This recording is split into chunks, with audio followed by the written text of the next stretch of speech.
Hey guys, welcome to a new video. Today I'm going to talk about my experience shooting the Europa League final, which was just roughly a week ago. So I'm going to talk about how I prepared for this final, how the accreditation process worked, the day of the match, and try to bring you with me, so to speak, behind the scenes so you can see what it's like to photograph one of the big events in club football here in Europe. Before we dive into the video, I'm just going to tell you that the video might be a little bit long, so I'm going to try to divide it into different sections, and I'm going to put chapters so you can go to the description of the video and look for the timestamp so you can skip a section if you don't want to see it, or you can go back if you want to review a specific section. So one of the most common questions that I get asked is, how do you get into this type of event? Now, I've done videos in the past where I talk about accreditation, but needless to say, if it's a European club final such as the Europa League, you don't just start shooting football one day and the next day you're at an event like this. This is a process that takes sometimes years. It did in my case. So you can build your portfolio, you can get connections, you can, get involved with different agencies that will help you put your foot in the door, so then you can get a chance at trying to get accreditation for events like this. Now, to be quite frank with you, at club level in Europe, I think this is probably the second biggest event that there is. Above it only the Champions League final. So my hopes of getting accreditation for this event were not that high. So I was obviously over the moon when I did get it. But it's not a process that happens overnight. It's a lot of hard work to be at this stage to actually be able to request accreditation. Once the accreditation was approved, then we start getting information from UEFA about different key dates to keep in mind regarding the event itself. And one of which is in relation to the seat allocation, so where the photographers are actually going to be seated. And let me just go back in time to 2004 when I first got involved with events like this. I was a volunteer at the Euro 2004 and I was assigned to the media department, so to speak. So my job was to help out photographers do their job. And one thing I remember clearly, and this was at the France versus Switzerland game and England versus Switzerland game. I remember they divided the photographers into different groups. So one would be the VIP or class 1, and then you'd have class 2, class 3, and then the ones that don't matter that much, right? So VIP or first class would be your Associated Press, Getty Images, Reuters, etc. So they would divide photographers in different categories. So we would say, okay, Class 1 can go now to the pitch, so they would run to pick the best seats. A few minutes later, Class 2 or Group 2 could go, and so on and so forth. So this has been going on for many years, where it's obvious that the big agencies, the big names, have a little priority and they get to pick the best seats for photography. For the Europa League final, they were testing a new system where 2 days before the match, we were also divided into different categories. I got assigned category B, which is the second category. So I think it went up to F, I believe. So I was over the moon to get category B. And the way it works is we would get a map of the stadium, okay, with all the seats. And we would be allotted a specific time. So 2 days before the match, let's say I think my time was from 12 to 1. You can log into the UEFA portal 10 minutes before, and then it works just like Ticketmaster, right? You get put into a queue, and when it comes to your turn, then you can see the stadium. You can start seeing the seats that you can pick. Now, when it got to my turn, obviously the best ones had already been grayed out, meaning they had been selected. But I had been looking for a specific area of the stadium that I wanted to be set in, and luckily I managed to get that position that I wanted. And as time goes on and different categories get their time slot, the seats start getting filled. Why is this good? Because when it comes to match day, you know exactly where you're going to be seating. You don't need to rush, you don't need to run, it's no stress. You know exactly where you're going to be photographing, so it's all good. So I thought that system was really good and worked really well. Another thing I had to do was obviously plan for the game itself. So how am I going to get to the stadium, where am I going to park, where am I staying overnight, etc. So just so you have an idea, I'm roughly 3.5 hours away from Dublin.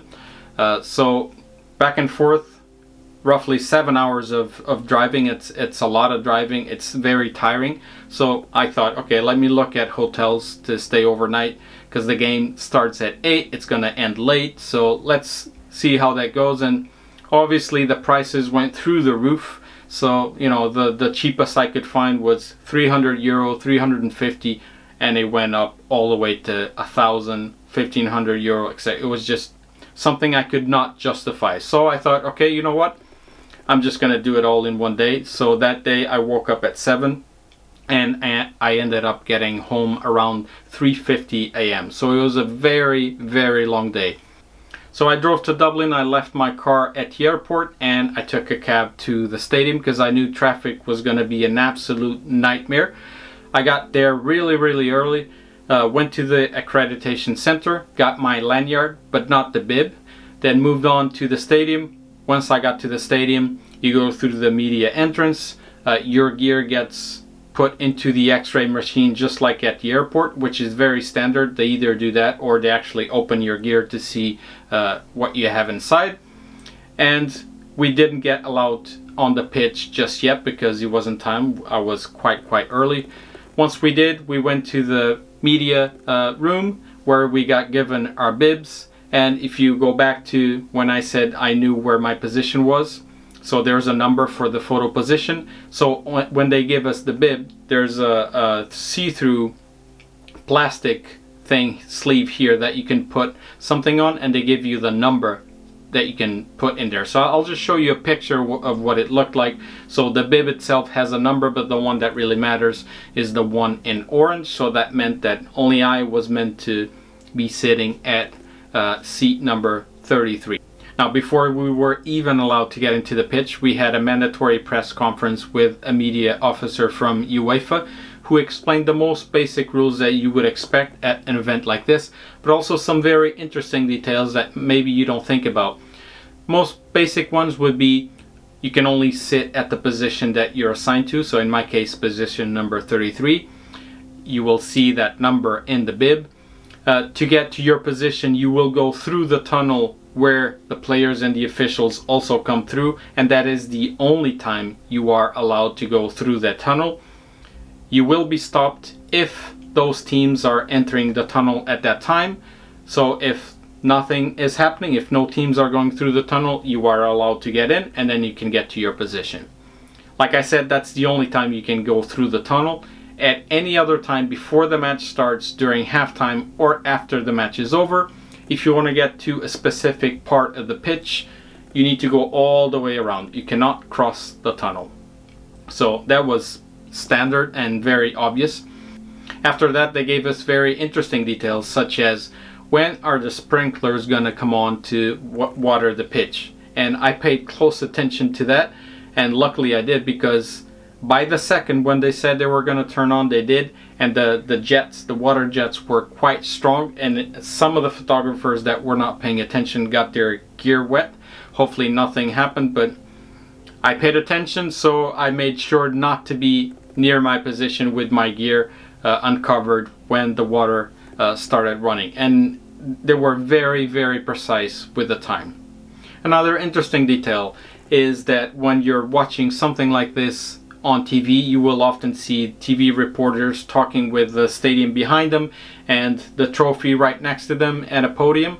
What I didn't realize is that they had, I'm not going to say 50, maybe 20, close to 30 different podiums across from one corner to the other.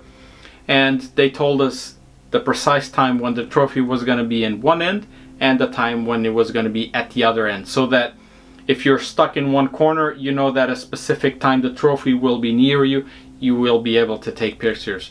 And, you know, they would move the trophy from podium to podium, and the different TV stations would be being live timed. Of course, everybody has a time limit to be live with the trophy next to them, and they would keep moving the trophy from one end to the other. So the organization was absolutely stunning.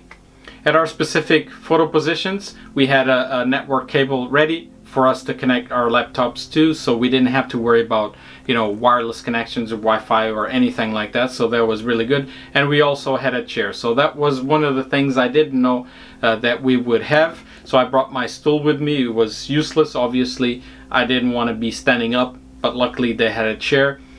The space itself that we had was very, very tight. So from the photographer to my left to my right, they were very, very close, to a point where, you know, it's just courtesy. It wasn't raining, so all of us took our lens hoods off so that, you know, we wouldn't block the view of the photographers next to us.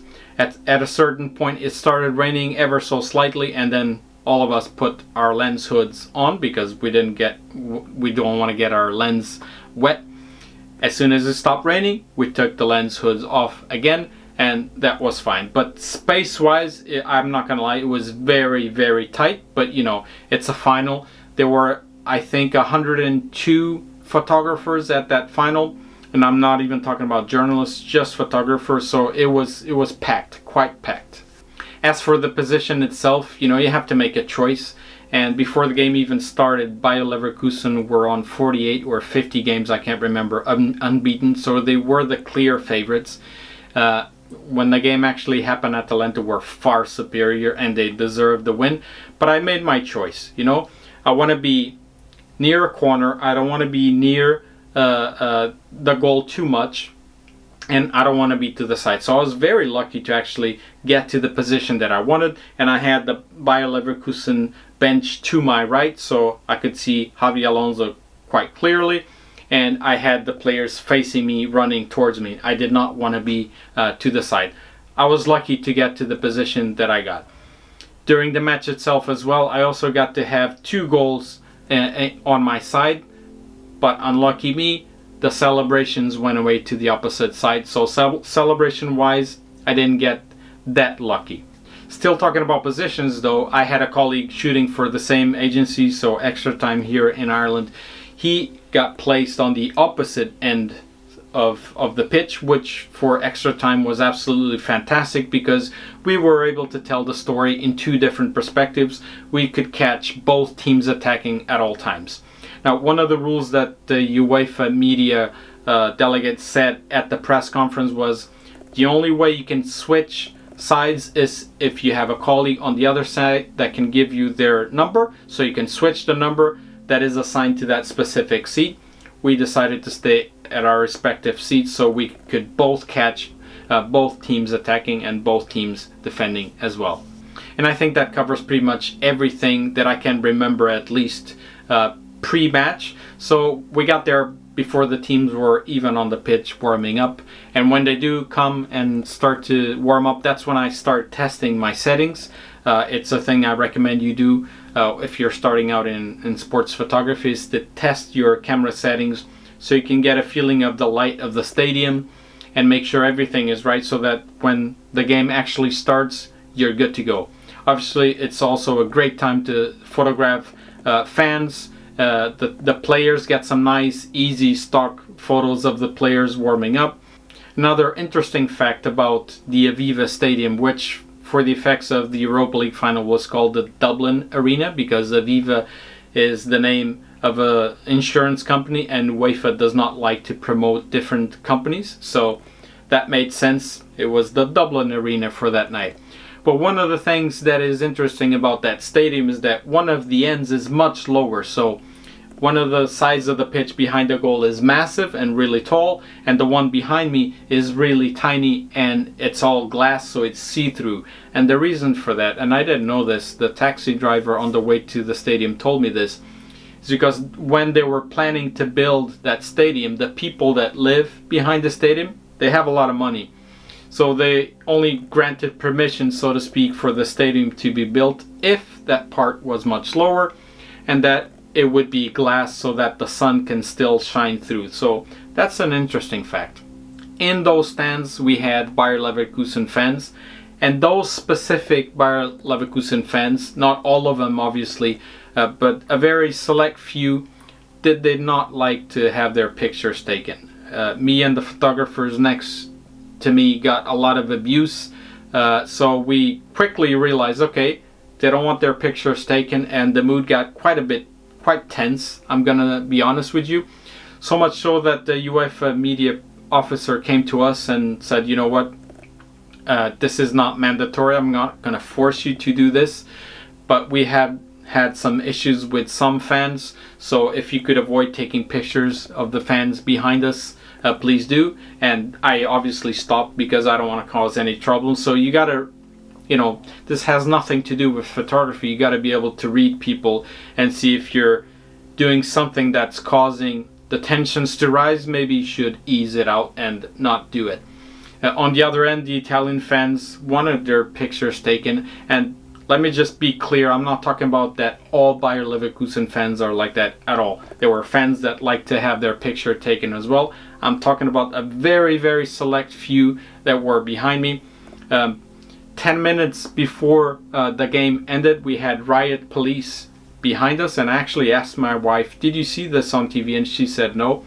So if I were to lean back 10 minutes before the end game, I had riot police. I would touch police behind me. So we had from one corner to the other riot police, one after another after another. Luckily, nothing happened, but I'm not gonna lie, I didn't enjoy those last 10 minutes because, you know, it was very tense, and I thought, well, if shit is gonna hit the fan, they're gonna have to go through riot police first, so I think we'll be fine. And if the gear gets damaged, so be it. I have insurance, and that's okay.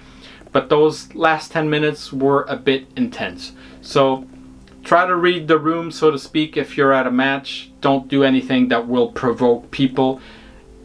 Naturally, we like to take photos of fans, but if their reaction is bad, then, you know, you move on and you don't try to continue doing that.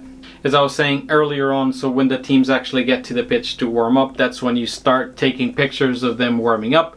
And then before the actual game starts, then you would have that L-shaped perimeter, I guess, where photographers can line up for the starting 11s. So you got to be very, very quick. Your settings have to be ready to go when they line up to take the starting 11. Maybe if you're lucky, you have 3-4 seconds at most.